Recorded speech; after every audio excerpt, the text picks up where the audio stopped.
How it's supposed to feel.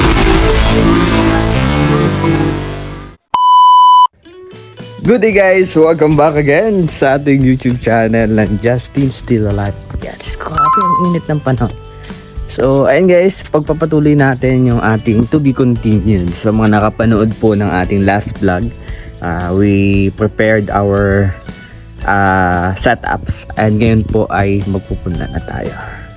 And by the next things po is, ayan, pakita ko sa inyo yung ating mga pananim. Napakalalaki at napakatataba na nila. So it's 2 days after kung maglagay ng abuno. Kita ko naman yung improvement, talaga napakaganda. Plus may maintenance checking natin yung ating greenhouse. Ayan yung ating greenhouse kasi meron siyang may mga tumulong dagta. Ayan. Tapos may mga tubig na na-stocks. Dahil yan sa kasi nga hindi namin pinako, hindi kasi pwedeng ipapako yan, kaya nakaganyan. So tatanggalin natin yan, then unahin natin to kapag punla tayo, may lagay natin din. So yan, chinek ko yung kokopit, dinistill, pinatay yung chlorine, then ngayon magda-direct sowing na tayo ng ating mga punla. So ito yung ating mga kamatis, gagawin na natin yan ng pang-spray para hindi na siya kinakain ng mga aphids. So kanina napansin ko yung ating talong is may aphids. So gawin natin yan, i-spray natin yan mamayang hapon. Mamayang hapon po kasi di pwede ng umaga kasi kabantagan po yan. At mamaya meron din tayong ilalagay dito na mga marigold. Yan. Ating ibang talong at kamatis. Marigold guys, dito sa gilid.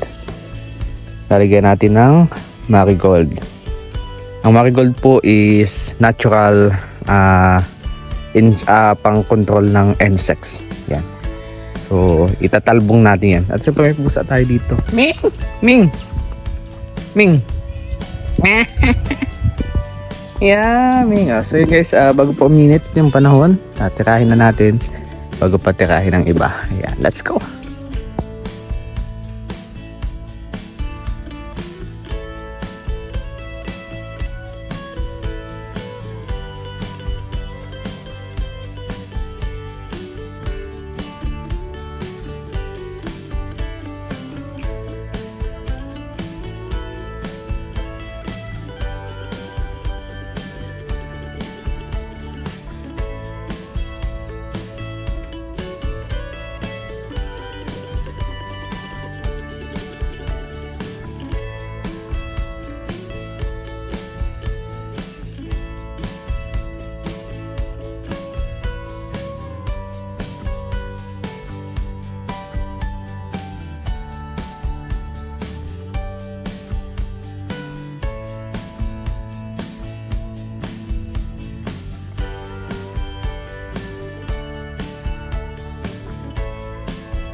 So yun guys, ito yung ating so ayan, reveal ko na kung ano itatanim natin doon. So ito po ay lettuce. So ang strategy natin is direct sowing tayo. Kami mga lagayan tayo. So pula tayo ngayon. Bawal muna yung maarawan. So mamayang gabi ilipat natin siya doon. So pag nailipat na natin siya doon, saka natin siya lalagyan ng half solution lang siguro. Tapos alagaan lang natin ngayon ng spray para hindi matuyo yung magkaroon pa din ng mixture. Napakahalaga po ng mixture sa germination po ng ating punla, ano. So medyo matagal ay medyo ano tawag dito, medyo maproseso at bantayan, pero sulit yan pag nakita mo naman na naging success ka, ano. Kaya hindi natin gaanong nilubog kasi para madaling makahinga yung ating punla. Ayan. So gamit natin dito, kaya tayo nag-sterilize ng kokopit kahapon. Sterilize kokopit po yun. Tapos tinanggal din natin yung mga acid, ano. Ito yung ating marigold guys. Mamaya ililipat natin siya doon. Sasaboy natin sa gilid ng mga yan, sa gilid-gilid dyan, para mapalibutan yung ating greenhouse. So bakit may marigold tayo? Para anti-insect pest na din yan. So hukayin natin yan mamaya. Nagawa natin dyan ng mga hamsams para meron tayong paglalagyan nito. So mamaya na yan pag malilim na. So ngayon linisin na muna natin yung top ng bubong.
So guys, yung motor naman po natin ang ating ayusin.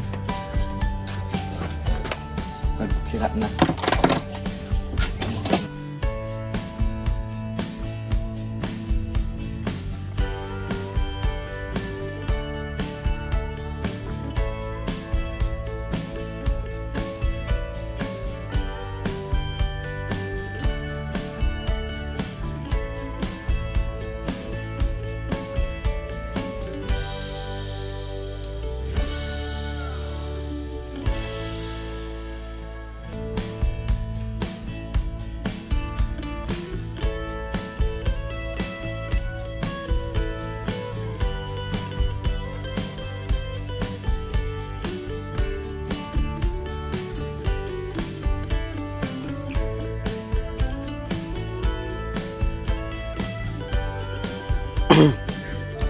So yun guys,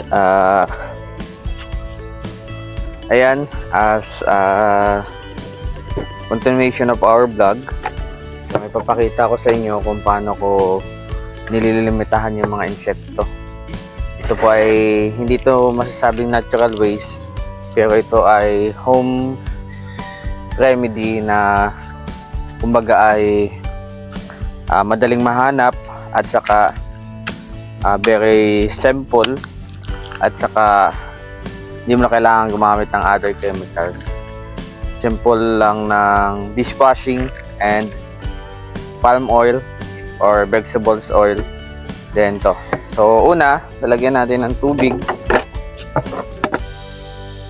So sa 1 liter, 1 tablespoon. So punta tayo doon, guys.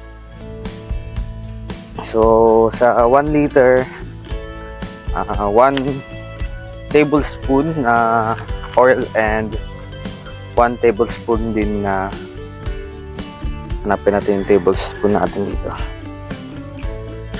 Ay, hindi pala tablespoon, teaspoon. At saka 1 teaspoon din po na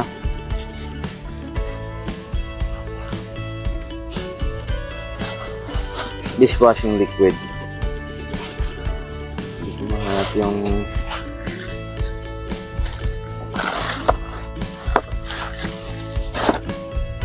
measuring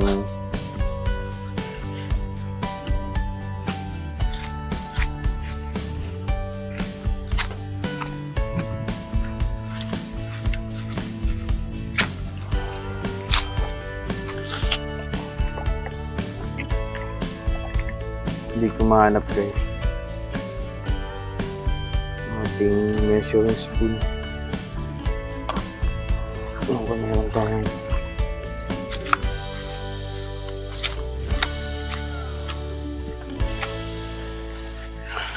measuring spoon tayo na itinabi.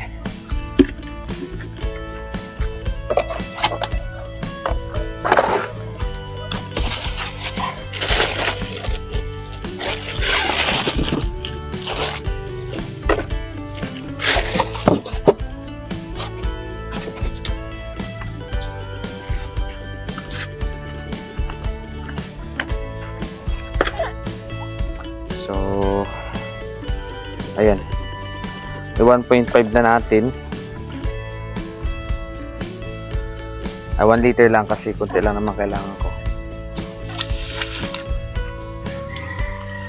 Bubuo natin, ano. Ayan, malapit na. Ayan, guys, 1 liter. Bawasan natin konti. Then ito ay 1/4 teaspoon. So 1 teaspoon ang kailangan ko. So ang 1 teaspoon ay kung 4 nito ang kada isa po ng 1/4 teaspoon. So yun yung kailangan ko dito. Punta kayo dito.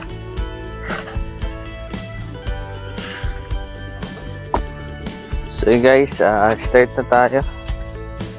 So meron tayo ditong solution. Ito ay, ang tatlo nito ay 1 teaspoon. So madali lang naman siya. Sa 1 liter na tubig, kailangan lang natin maglagay ng 1 teaspoon na. So ibig sabihin 3 puno dito. So let's see. Ayan, isa, dalawa, 3. Ayan, so meron na tayong dishwashing liquid. Then add tayo ng palm oil. So ilan ng palm oil? Ito po ay galing sa coconut. 1 teaspoon lang din. Ito po ay sinusuffocate po nito yung mga insekto. isa, dalawa, tatlo. So 1 teaspoon. Then ayan, ito na yung ating hahaluin. At ito yung papang spray natin doon. So after a minutes, spray natin siya sa dahon. Then spray natin sa ito. So ito yung gagamitin natin pang spray. So bago yung lahat, spray na muna natin itong ating lettuce. Ito yung wala pa itong solution. Kaya safe pa ito gamitin.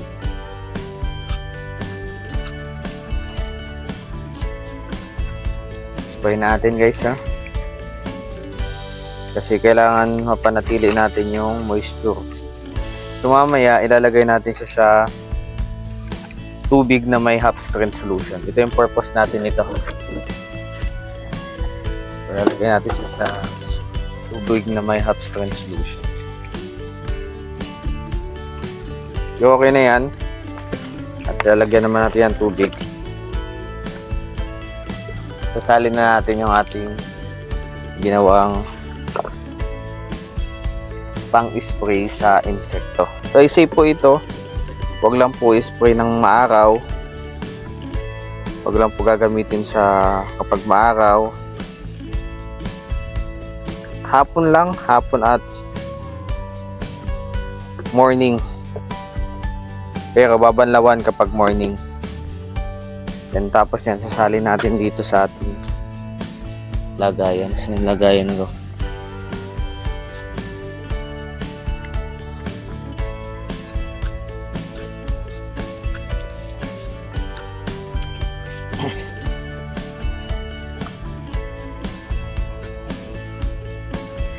Ilalagay na natin ito para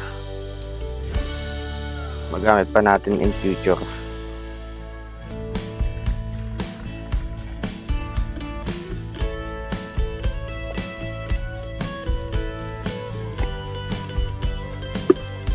Ayan.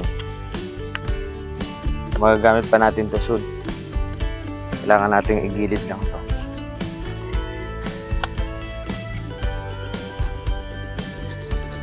Then mag-i-spray na tayo. So let's go.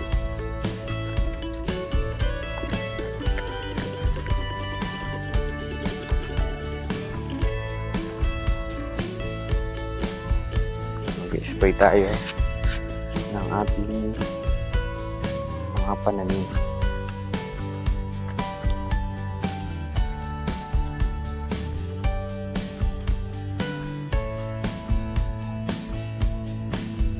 Then mamaya babandawan natin yan.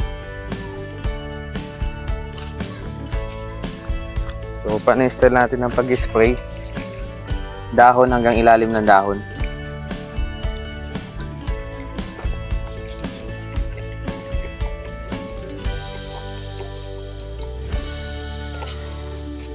Hanggang ilalim, sama natin pag-spray, ano?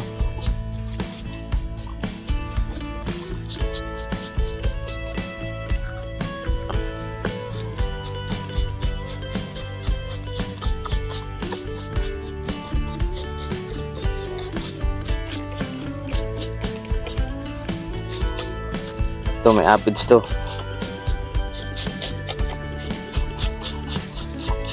Ilang beses natin ito gagawin sa linggo. 2 to 3 times to guys.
Basta.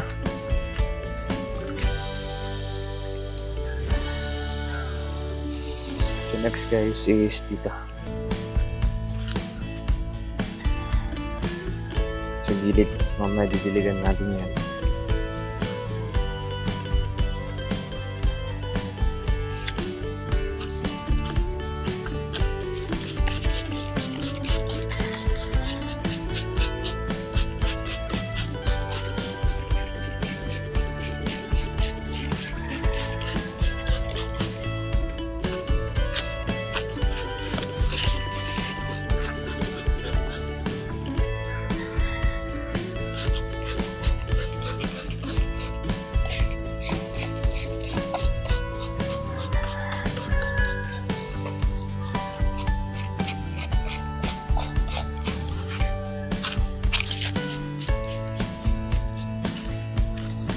Yun. Tapos na. So, next natin is pass forward na natin. Maglilipat naman tayo ng ating mga pananim. So, yung marigold natin, bukas ko na lang titirahin. Meron pa na ibang content. So, unahin ko muna yung mga dapat unahin. Makapagpalit tayo ng maaga. So, kapag mataas na po siya guys, yung ating pupuning din pala tayo ng ating CD. Lilipat na natin siya. Lipat na natin doon. Samahan niyo ako guys.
At yan na nga guys. Yan po. So, start na tayo. Meron na siyang water bottom. Ang tawag po sa ganyang method ay direct sowing. So, hintayin na tayo ng 1 to 2 to 3 days. Then, apply lang tayo. Check tayo ng ppm hanggang sa ika 13 days. 13 to 15 days. Then, kapag meron na siyang mga dilipat na natin sa grow box. Doon na siya mag-maintain. Doon na tayo mag-maintain ng kanyang dami ng nutrients na kailangan. So, ngayon, ang ginawa ko, half solution siya para at least may nutrients na. Then, spray tayo sa top every morning and afternoon. So, yun guys. So, yun guys. Ito naman yung ating asikasuhin. I-spray natin to syempre. Ayan po. Ayan. Makita na yung dahilan. Ayan o. Aphids. Kaya pala kumukulubot siya. Nung nakakandi ko makita yung reason kung bakit siya naninilaw. Bukas bago po siya didiligan po natin to.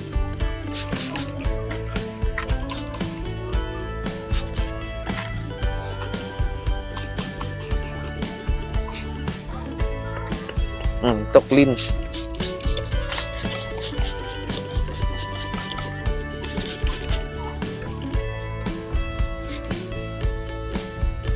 Ito pala dahil lang kaya siya kumulubot.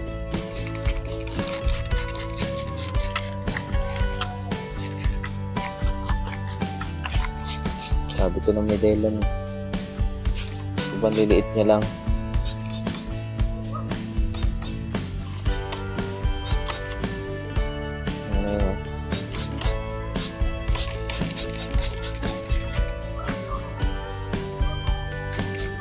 Ayan po.